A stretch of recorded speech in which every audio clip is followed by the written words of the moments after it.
The pub was a firebrand. Warmth, life, hard-earned, well-smelted homestead stone.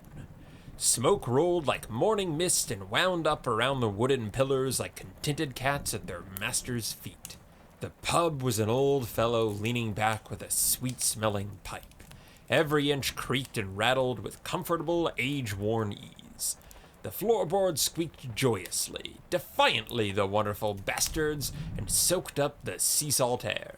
Green bottles, orange bottles, clear straight-through silver bottles lined on a table, on a shelf, on a bar.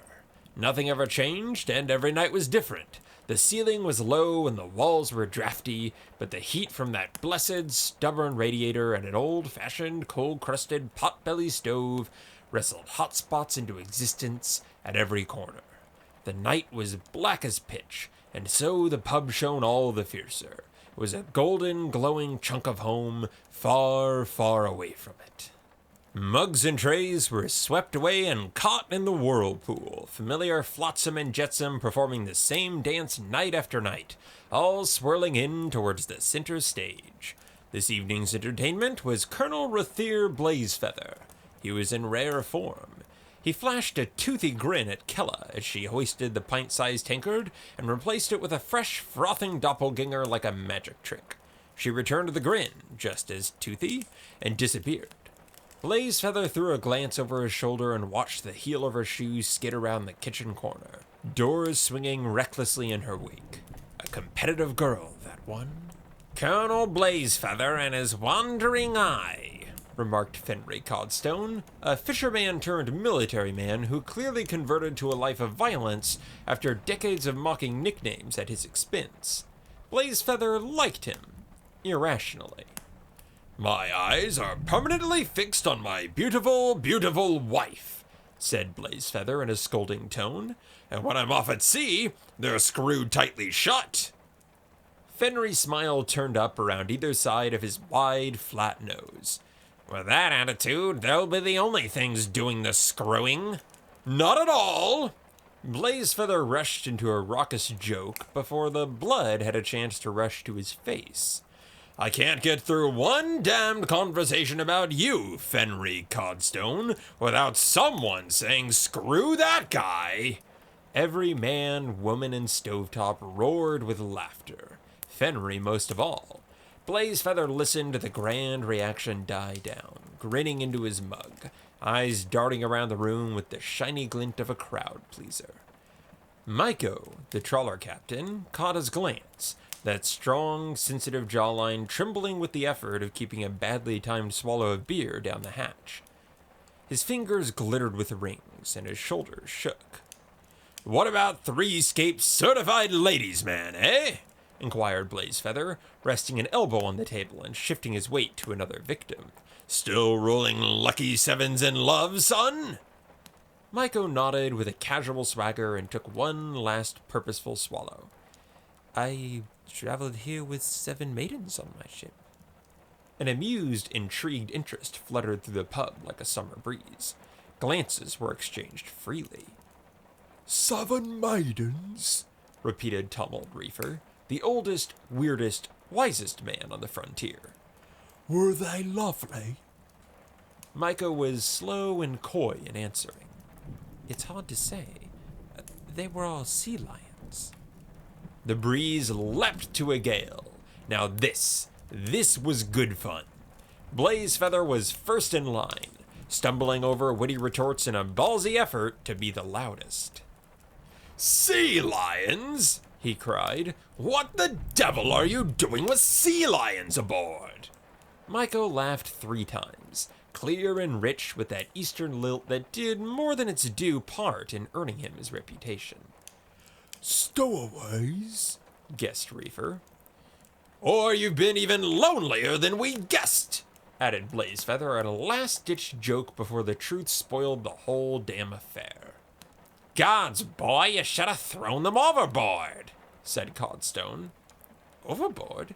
I told them to take the wheel. Steam on, I said, insisted Maiko. I took a nap. Despite the general appreciation of Maiko's good humor from friends and eavesdroppers alike, Codstone trudged merrily on with his one-man show. I would have shown them my boot, or better, my rifle. Hell, I would have eaten well for a month. He continued fishing for a crowd reaction with a bevy of crass suggestions, each one wilder than the last, but it petered out like a puddle of piss at 2 words from east. No permit?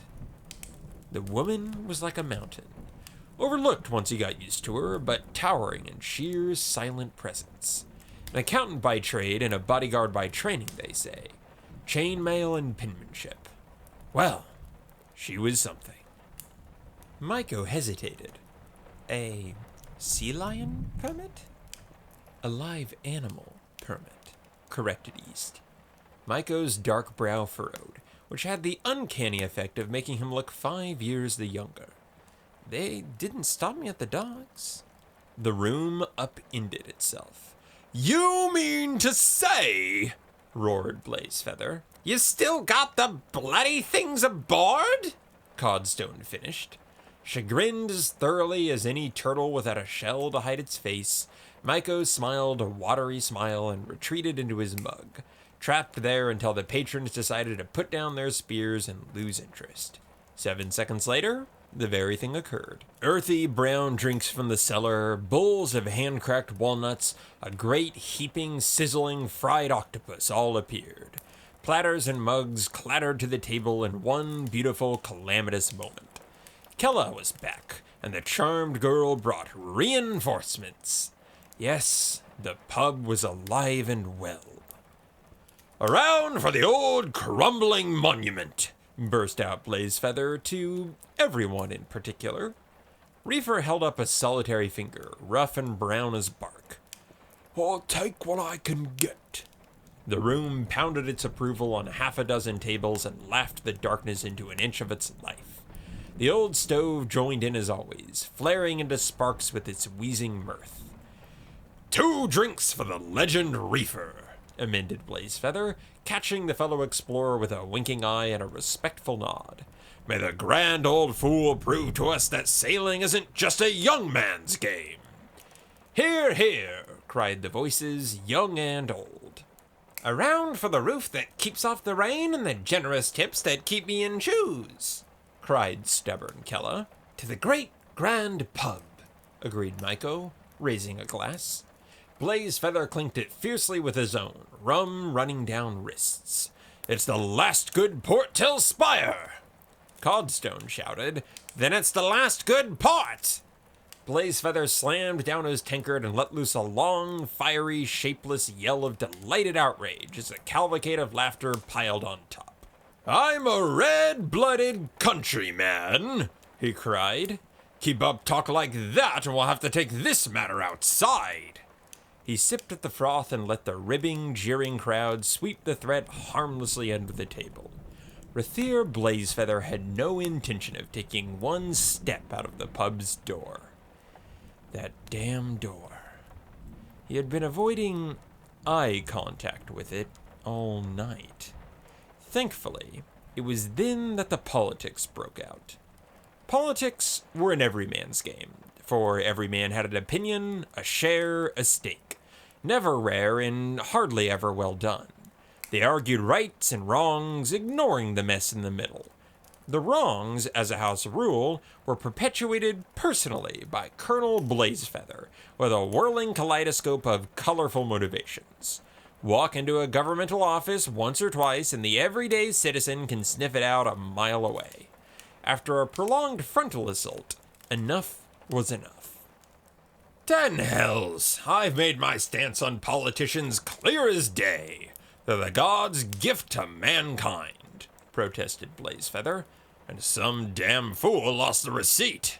Explain that to the wife, cut in Reefer, mouth working a rosewood pipe.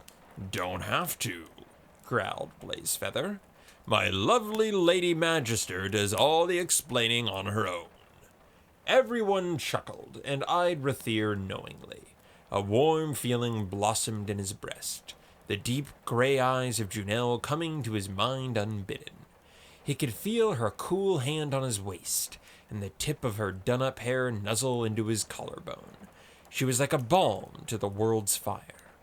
Soon, soon they would be together. They would be home. Home. The warm feeling went cold, and Blazefeather felt ashamed. "It's not the tariffs," pressed Codstone. "It's the tariffs," repeated Myko. "It's the new tariffs," clarified East. "It's not any of the tariffs," maintained Codstone. Myko slouched in his chair, running thick fingers through his top knot of wiry hair. "Blazefeather, what do you say is stopping the noble sailor from doing his sailing?" Blazefeather blinked and sniffed, keenly snapping into the present moment. "Nothing. Why? The horizon's free of charge. What more do you want?" "The old tariffs," said East. Codstone blanched. "It's not the tariffs."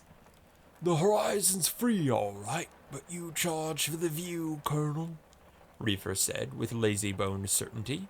"Funny," Blazefeather remarked, picking walnut skin out of his teeth. "My pocketbook doesn't seem to have noticed." "Go home, back to the spire," cried Myko. "The war chest is waiting, I think." Now Blazefeather was well bothered. He downed another drink as the crowd watched like a pack of curious vultures. "You think that's what it's about, eh?" Everyone was too curious to interrupt, so in a God's own miracle, they didn't. "The city, the navy, the wife. They point, I follow. Fine, all well and good." Blazefeather paused to swallow. "But the second I'm out on the sea, the very second, I have a new mistress." "You don't have a cabin full of sea lions too, do you, man?" The patrons roughed up Codstone into silence. Leather and chairs creaked with anticipation. A Blazefeather only stared into his mug, brow furrowed with a dozen lines. "It's about," is all he would mutter before trailing off. There was a long, distant lull on the edge of a rainstorm. "It's like the first shot of whiskey," said East, evenly. "That's it!" roared Blazefeather. "After days of gray sobriety, when everything's been said and said again, the senses flood with fire, smoke, spray, nostrils flared, eyes stinging, throat burning, a mad, unanswered question rushing to the head, and laughing aloud with the audacity of it all." Clang! Another mug conquered. Blazefeather grinned wide. "It's got shit to do with tariffs." The choppy seas of their little pub were stirred up once more, as the notion was passed around like a special bottle aged over decades and discovered beneath the floorboards. Everyone wanted a taste. "It's a smell, too," noted Reefer, swaying on his stool like a scrawny, bearded owl. "It catches you off guard in the morning. That's when you know it's time to up anchor." The crowd murmured and nodded emphatic agreement. Fenrig Codstone found it especially exciting. "I know it. You just watch the catfish," he vowed urgently. "I spent my youth squinting into the hell-dark dawn looking for a silver flash of catfish. And that's when you know. When you can't catch 'em, you follow 'em. A patient man will find something better at the end every time." "End? What end?" Blazefeather was up and pacing, filling mugs himself as Kella dashed off for more cornbread. "Out here, there's no end, no walls. Walls are what spring up behind you in the wake. But what's that but a byproduct? The raw, uncut gemstone. That's the glitter I chase." "I've seen it in a cave split open and lined with amethyst," said Reefer in a husky, revenant voice. "It was like an old forgotten gloaming preserved in sugar candy." Myko peered over steepled fingers, the whites of his eyes glinting above golden rings. "Did you take a piece?" Reefer shook his shaggy head. "Good man," snapped Blazefeather. "I've weighed and measured countless precious metals for my trade wagon," said East. She was seated on a barrel, her hair was in a tight bun, and her chainmail clinked softly beneath her clothes. Yet nothing has moved me so much as a dusty sweet potato. In obedient unison, they listened to the unassuming command of East's low voice. When you barter goods with threescapes, you learn the riverways. Everything has a riverway. Gold, radios, leggings, pepper. Their veins connected to a heart. Things are sent downstream and handed from man to woman. Pieces, small enough to break apart and put back together again.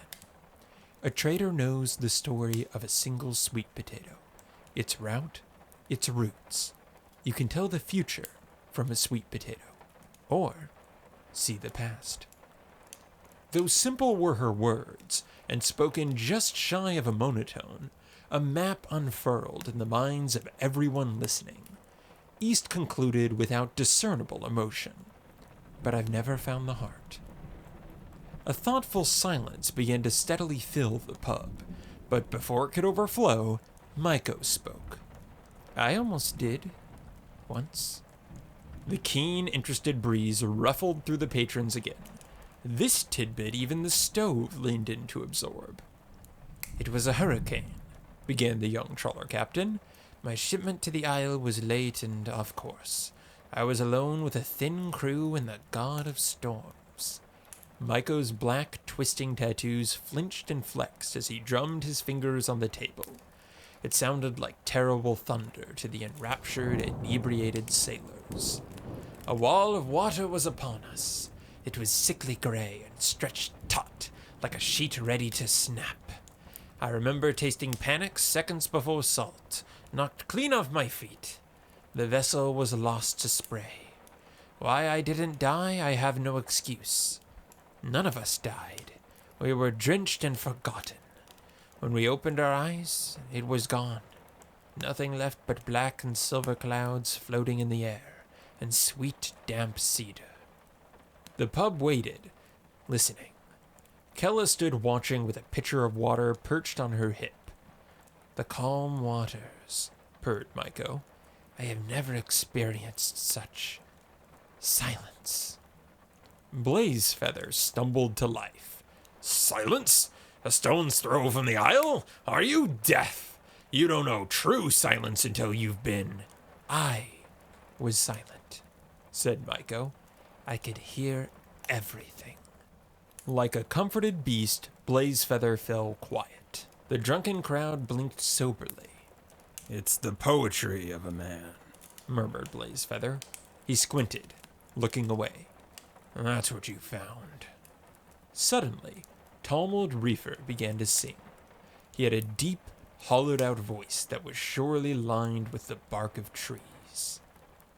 To land and star I travel afar, the say of vision that leaves a man scarred, the say of vision before me, the say is leaving me scarred.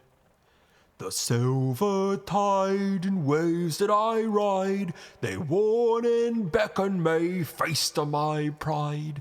They warn and beckon me forward. They warn and beckon my pride. The skies are red, I forge ahead. I seek a legend of whispered dread. I seek a legend of dread. What is the legend of whispered dread?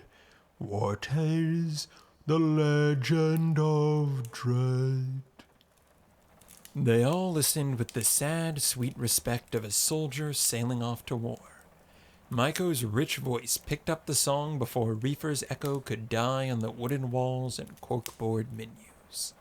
Now skies are clear, a shimmering mirror.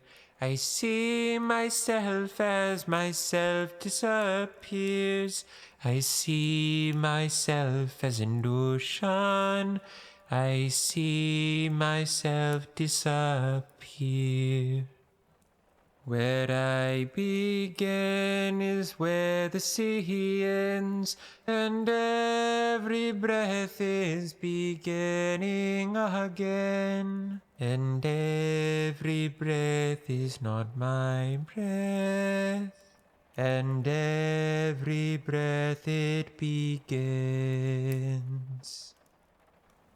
With quavering ferocity, Fenry Codstone's humble tenor crashed into the next verse. My heart is salt, my lungs are spray. I hear the thunderous words they say. I hear the words that they say. What are the thunderous words they say? What are the words that they say? Flagons were raised like flags. With the look of a lion, Colonel Blazefeather straightened in his seat. The firelight caught a far-off glint in both his eyes. The ocean brine is flowing like wine. I drink and think of my homeland behind. I drink and think of my homeland. I drink and think it's behind. How can a sea cease even to be when he has tasted a land that is free? When he has tasted a free land? When he has tasted what's free? When skies are red and men misled, 'tis I who's whispering words of dread. 'Tis I who's whispering dread. What is the whispering word of dread? What is the whispering dread? The pub burned gold well into the night.